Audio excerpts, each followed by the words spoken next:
Alright guys, I don't even have my microphone in. Actually it's first cast. Well, that's not true. First cast with this bait. I was over there in the middle of the cove looking around. A couple stumps over there and stuff. Some crappie on. Crappie right now are, I loaded a video this week about the spawn being on, and that's true. The spawn is on. Some of them, Sam was telling me the other day, he ran into some of them have finished. He thinks because they're moving out to the cove. And I agree with him. I think some of them are done too. I don't think they all spawn at the same time. That's a nice little male right there. He's probably right at 10.5. I don't think they all spawn at the same time either. So I'm at the mouth of a cove where you can see the creek's behind me. I'm in the mouth of a cove, and this is where I'm going to look for post-spawn crappie. And you got a chance, of course, of crappie here still spawning. And, I've been watching some stuff on it because I don't know a lot about crappie spawn. I really don't. I bass fished all my life. And didn't get into crappie fishing seriously. I have crappie fished all my life, but seriously, now for only about 5 or 6 years, that's all I've been doing. And I've learned a lot. And I've learned more since I got live scope. Okay, I know a lot of y'all guys like it. A lot of you don't, but what a learning tool.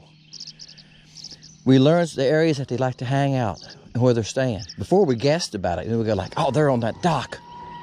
It might not be one fish on that dock. They all might be right here, just kicking around anything, any size to it. There's a stump right here, it's got a couple on it. Anything with any size to it, they're hanging on. It doesn't take much. That's another thing we've learned. We always thought we had to have a brush pile, big brush pile. Nah, it don't take much. A nice limb in the water.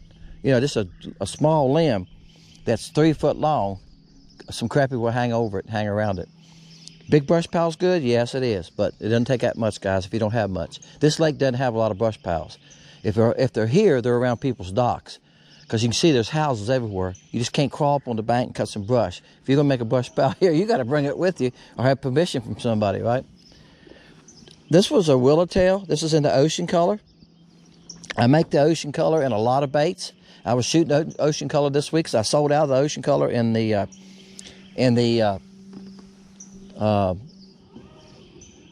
3-inch minnow. Believe it or not, yeah. I sold a lot of 3-inch minnows this week because you know what? I've been sending them out to y'all guys in the free giveaway little packs. And some of you have used them and went, man, they work. Yes, they work. And they're going to be better. For me, I think they're better during the summer and in the fall because right now shad will be spawning. Everything is spawning. Everything has young ones. As these young ones start to grow, then you pull out that 3-inch minnow. And I know what people are using it for. They're searching for bigger crappie. If you're fishing Lake Fork, Grenada, that 3-inch minnow, you have those big crappie, it's fine. All right, this is the ocean color in the Tweety bird.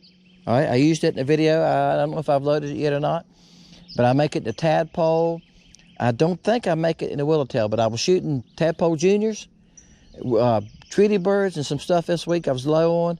And I got a mold that only shoots 10 of a small mold for the willowtail. That's what I started with while I bought the big molds, just to see if I liked the bait. I thought, let me shoot 10 of them, and I'll take them with and see how they work. Bam!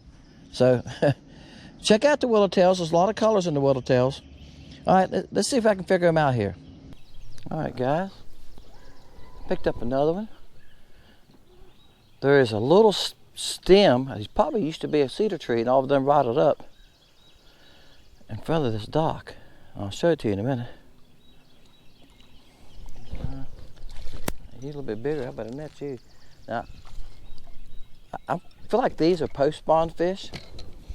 As I said in the first clip, I don't know a whole lot about them, but watching Crappie Connection was talking about the other day, and they get guys on there that are fishing crappie tournaments, guides for crappie. So them guys have been doing it for a while. They know what's going on. That's a nice fish there, guys. Wow. That's probably 11-inch fish. 10 7/8. All right. So now my theme on this video, guys, is ocean color, right? This is the Tweety bird. And I thought that was a tadpole junior when I pulled it out of the package. It's a Tweety bird, so I went on and stuck it on there. I'll see if I got a tadpole junior. But let's see if we can catch a couple different baits on it. The ocean color is a fluorescent green. Okay.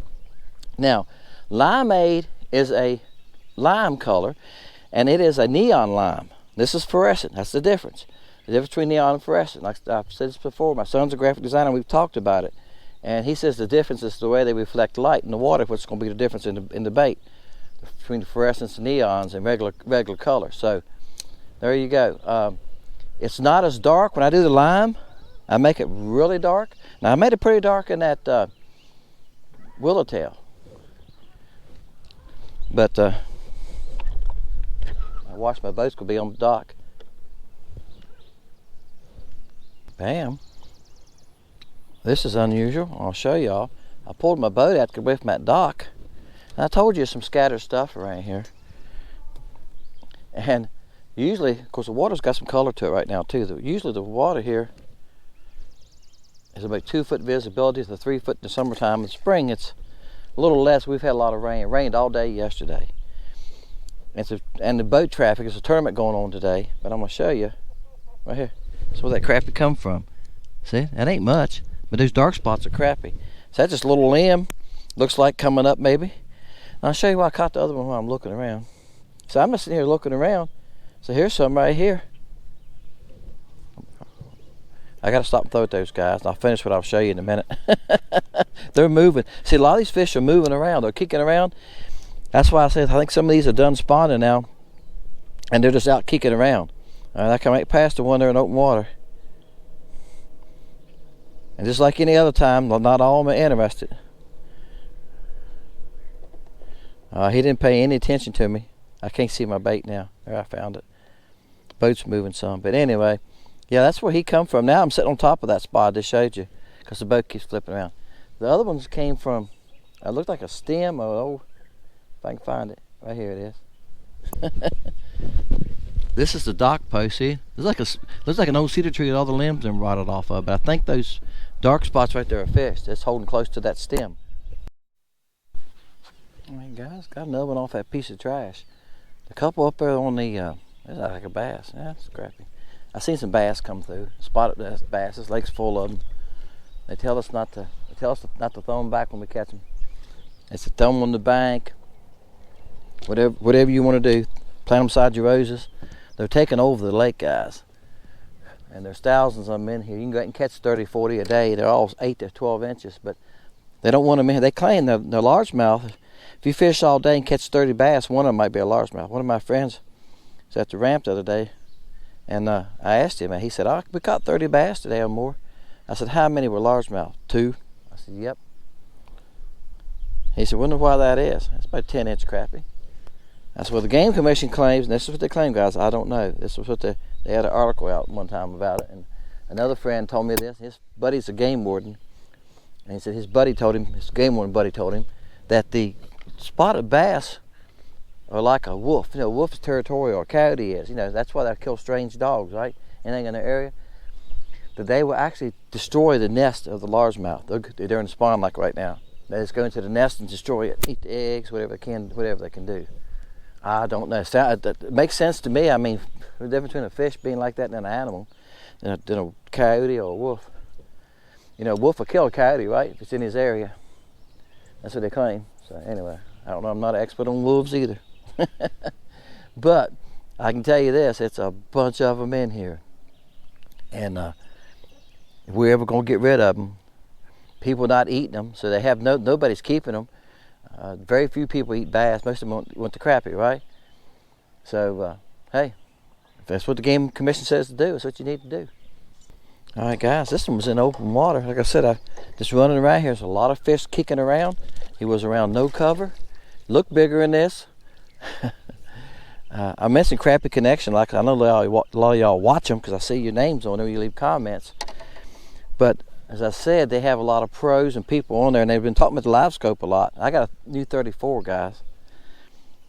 That's about a 10.5. And one of the things they were saying about the 34, tadpole. This is the tadpole, junior. One of the things they saying about the 34 was it's a little different than the 32. It is. And here's the thing that's hard to get used to on live scope. And they said this, and they're exactly right. I don't do it though. See these 3 fish right there? See those two fish? That's where he came from. Now they look like monsters, don't they? That's why I just caught one of them. You've seen how big they are. Now, my depth finder set on 15 foot to depth, and I got it out at 50 foot.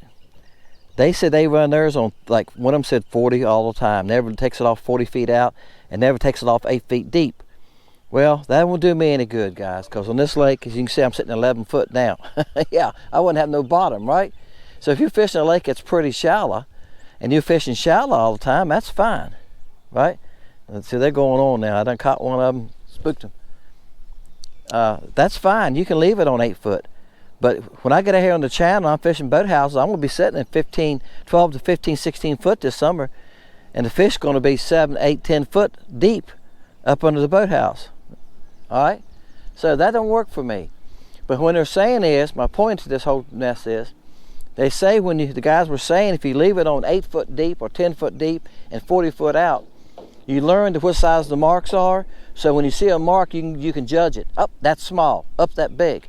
When you're constantly changing it from 50 foot out, 60 foot out, and you're constantly changing the depth up and down from 8 feet to 10 feet. So now I've got it on 12 feet. Now see my bottom's up here. So I can't handle that. I don't like that. Why make your screen smaller? Why lose everything when you only use half your screen? But the point is right. You get used to seeing the size, what size those marks are. So when you see something, you understand it. When you make your screen longer on this 34, the further out you go, it seems like it's got a good picture at it further than the 32 does. But I can't judge what size the fish are. I fish there looked like he was a monster. And it was a nice fish, but he wasn't.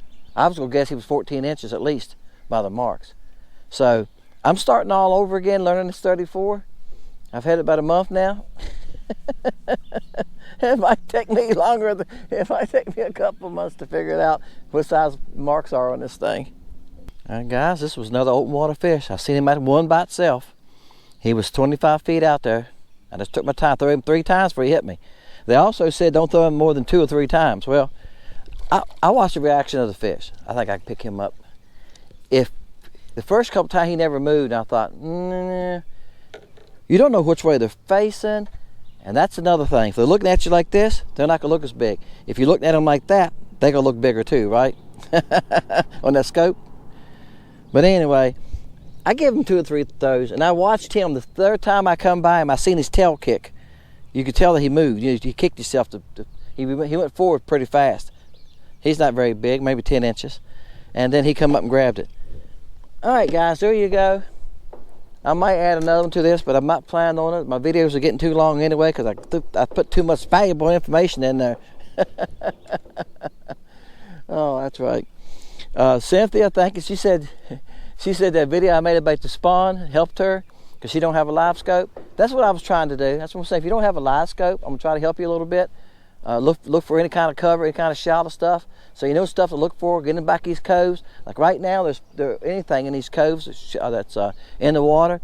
They're trying to spawn on stumps, little limb. It doesn't take much. They'll spawn on this weave at willow grass. If y'all can see it coming up right there, I've caught them off front of that.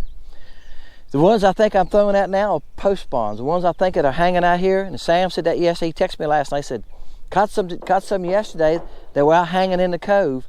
And I said, yep, okay, agree with you. Those are post spawn. Cause see, last Sunday evening, I made a video about the spawn. Today's Saturday, guys, so it's been a week. So a lot of those fish are done. A week, they're done. They're done with the spawn in a week, and they're back to, hey, let's get in the open water, run something down, and eat it, right? Ocean colors, guys, I've got them in a lot of baits. The junior baits, this color works great in the junior baits, you can see. Water has just a little stain to it. It'll work in clear water too. It's just a fluorescent green.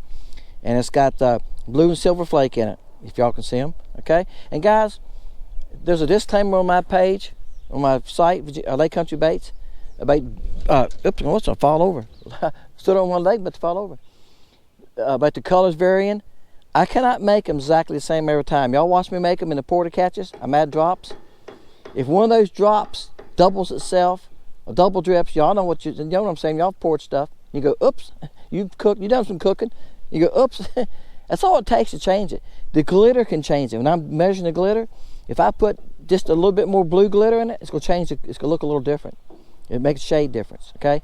If I'm using the highlights and stuff, it's going to make a big difference, okay? Things like that, it can change them some. But don't let that bother you. If you buy a pack and you go like, honey, you buy another pack and you got one left in the old pack and you go like, this one's a touch darker. This one's a touch lighter. Most times they're not going to be lighter though, but it could be. Look, it doesn't make that much difference, I promise you. I fish with all of them.